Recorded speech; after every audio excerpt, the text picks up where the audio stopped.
karena resepsinya akan digabung dengan tanwir. Tanwir itu sidang permusyawaratan tertinggi kedua di bawah Muktamar yang akan diselenggarakan pada tanggal 4 sampai 6 Desember 2024 di Kupang, Nusa Tenggara Timur. Sekaligus juga kami undang rekan-rekan wartawan untuk hadir ke sana. Acara tanwir tentu sebagaimana hal-hal yang terkait organisasi, tetapi secara khusus tema Milad dan Tanwir kali ini mengangkat isu sekaligus juga agenda menghadirkan kemakmuran untuk semua. Dan insya Allah kami sudah bersurat langsung dan bertemu untuk mengundang Presiden Republik Indonesia Pak Prabowo Subianto untuk membuka dan menyampaikan amanat dalam tanwir itu. Mudah-mudahan tidak ada kendala karena masih mengikuti G20 dan tugas-tugas ke luar negeri. Kita mengangkat makmuran karena secara spesifik itu selain terkandung di dalam tujuan nasional kita, yakni mewujudkan Indonesia yang merdeka, bersatu, berdaulat, adil dan makmur. Juga pada saat yang sama konsep dan pemikiran tentang kemakmuran itu tidak banyak dibahas, ya. Bahkan sering konsep ini disatukan dengan adil. Jadi masyarakat adil dan makmur. Nah, Muhammadiyah ingin fokus bukan hanya membahas, tetapi juga nanti mengagendakan program-program praktis yang bisa bersinergi dengan 3 posisi. 1, posisi dan program pemerintah di periode ini. Kemudian yang kedua, posisi dan program-program kekuatan masyarakat lain termasuk di tingkat lokal daerah. Yang ketiga tentu program Muhammadiyah. Apa yang kita bisa lakukan untuk memakmurkan masyarakat? Konsep kemakmuran kan konsep yang lebih pada kesejahteraan dan kemampuan kita memanfaatkan sumber daya alam yang subur untuk kesejahteraan rakyat, yang bagi kami kesejahteraan rakyat itu juga sebenarnya bagi Indonesia yang berbasis pada Pancasila bukan hanya bersifat fisik semata, tapi juga hal-hal yang berdimensi kerohanian. Ada mosaik yang indah dan bagus dari masyarakat kita tentang konsep kemakmurifah Wahdinawi. Itu kan konsep masyarakat yang adil, tentram, damai, tapi makmur. Kemudian dalam referensi Islam itu ada konsep baldatun thayyibatun wa rabbun ghafur, yang bagi Muhammadiyah ini bukan konsep yang asing. Tahun 46 dalam Mukadimah Anggaran Dasar Muhammadiyah itu sudah dirumuskan tentang cita-cita membangun bangsa negara lewat dakwah, lewat tasjid yang baldatun thayyibatun wa rabbun ghafur, masyarakat yang adil, makmur, diridhoi Allah Subhanahu wa taala.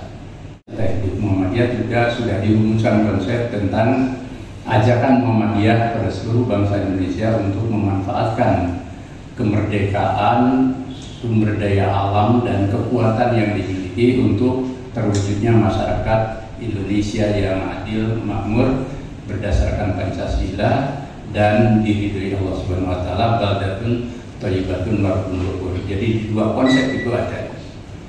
Artinya secara teologis dan ideologis itu Muhammadiyah punya referensi dasar tentang membangun Indonesia berkemakmuran dalam satu paket dengan Indonesia berkemajuan dan Islam berkemajuan. Nah, ini akan kita bahas di tanwir, kemudian akan kita sosialisasikan dan kita integrasikan dengan program-program Muhammadiyah bidang pendidikan, kesehatan, sosial, dan ekonomi. Sekarang kita fokus juga ke ekonomi. Nah, dalam konteks realitas masyarakat dan lebih khusus kami itu, kita tahu bahwa Muhammadiyah di sana sudah hadir. Bahkan kita punya Universitas Muhammadiyah Kupang yang cukup maju dan nanti Tanggir di situ yang biasa disebut dengan Universitas Muhammadiyah Kristen UMK. Ya, karena memang mahasiswanya mayoritas teman-teman kita, saudara-saudara kita dari NTT yang beragama Kristen. Dan program-program kita bukan hanya universitas, juga kita punya program pemberdayaan masyarakat sampai ke timur tengah selatan di kawasan Belitung, daerah yang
kita pakai 12 karena 112. Nah, yang baca dia sekretaris. Masih muda. Saya persilakan Pak Sayuti. Terima kasih Prof. Haidar, Bapak Ibu yang saya hormati wartawan dalam konteks milad dan tanwir. Maka Muhammadiyah ingin menyampaikan pesan, pemikiran dan harapan sebagai berikut yang tadi disebutkan Prof. Haidar, ada 12 poin. Pertama, kemakmuran merupakan salah satu tujuan nasional, yaitu Indonesia yang merdeka, bersatu, berdaulat, adil dan makmur. Sebagaimana termaktub dalam pembukaan Undang-Undang Dasar 1945. Dengan demikian, mewujudkan Indonesia makmur merupakan perintah konstitusi sekaligus cita-cita nasional negara kesatuan Republik Indonesia yang wajib diwujudkan oleh pemerintah negara dengan seluruh institusi negara.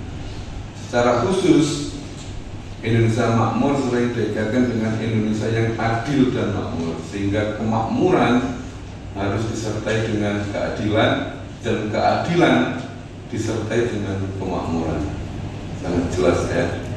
2. kemakmuran Indonesia niscaya merata untuk seluruh bangsa dalam spirit sila kelima Pancasila, yaitu keadilan sosial bagi seluruh rakyat Indonesia. Kemakmuran Indonesia berlaku untuk seluruh rakyat sebagaimana pasal 33 Undang-Undang Dasar 1945 yang berbunyi, bumi dan air dan kekayaan alam yang terkandung di dalamnya dikuasai oleh negara dan dipergunakan untuk sebesar-besar kemakmuran rakyat. Indonesia berkemakmuran itu kan sebenarnya basicnya ada di infrastruktur gitu, di sumber daya alam, kemudian di aset serta kekayaan negara. Lalu tugas negara sebenarnya dan pemerintahan negara, yakni mengkapitalisasi, memimpin dan mewujudkan tiga potensi besar itu supaya rakyat mayoritas menjadi hidupnya lebih baik. Yang kata Pak Prabowo itu batasan nanti masyarakat sudah makmur itu penghasilannya per bulan 14, sekian juta, digenapkan 15 juta. Ya seperti rekan-rekan tahu lah. Jadi per bulan baru itu rakyat kita makmur. Nah, bisa sebenarnya Indonesia itu bisa. Sumber daya alamnya luar biasa kaya. Kemudian potensi SDM-nya sebenarnya secara umum ya, rakyat Indonesia itu kenapa tahan goncangan di saat COVID, di saat resesi ekonomi, krisis ekonomi. Kan mereka biasa hidup berjuang dengan gigih dari bawah, kan? Bahkan tahan menderita, saking tahan menderitanya, menderita berkepanjangan. Nah itu tidak boleh kan. Nah yang ketiga, kekuatan gotong royong kita sebenarnya masih hebat ya. Artinya antar komponen bangsa dalam berlatar belakang. Yang bagi Muhammadiyah, keberagaman itu tidak dirayakan hanya untuk CPK ya, untuk datang saling berkunjung, oke, iya gitu kan. Tapi harus produktif. Bagaimana kebersamaan kita dan kemajemukan kita itu menjadi energi kolektif untuk memakmurkan seluruh rakyat secara bersama. Gitu. Nah kuncinya autonomous state ya. Jadi bagaimana negara ini diurus ya. Gitu. Nah yang terus tentu kita punya harapan baru lah, pemerintah baru bisa mengimplementasikan itu. Nah, bagi Muhammadiyah akan kita sinergikan dengan program pendidikan, kesehatan, pelayanan sosial, dan dalam 2 periode ini kita juga ke pengembangan ekonomi sampai ke kawasan-kawasan di mana masyarakat yang marginal dan lain sebagainya itu kita bisa hadir. Nah, program-program pemberdayaan itu menjadi penting. Nah, tapi itu kembali Muhammadiyah ini kan gerak kemasyarakatan yang modalnya kemandirian, tidak bisa menghasilkan kapitalisasi kemakmuran yang lebih cepat jika tanpa negara. Nah itu, maka kami akan terus mendorong dan bila perlu memanfaatkan program-program negara yang bila mungkin berat ya Muhammadiyah bisa melakukannya, karena Muhammadiyah sudah menembus batas kan di kawasan-kawasan 3T dan sebagainya. Sementara birokrasi itu kan sering, sebenarnya pemerintah itu kan bukan tidak berkemampuan, tapi sering birokrasi itu menghambat proses percepatan kan gitu. Maka perlu reformasi birokrasi. Dan satu lagi yang kami sebut tadi, penyakit korupsi, penyalahgunaan kekuasaan, kemudian pendayagunaan sumber daya alam yang serampangan, yang hanya untuk keuntungan kelompok tertentu, itu memang harus sudah mulai kita akhiri, dan itu harus tugas kolektif dan tugas negara yang kemarin kan mudah-mudahan ya Pak Prabowo bisa mewujudkan itu agar birokrasi tidak boros, kemudian lagi ada kebocoran gitu ya. Jadi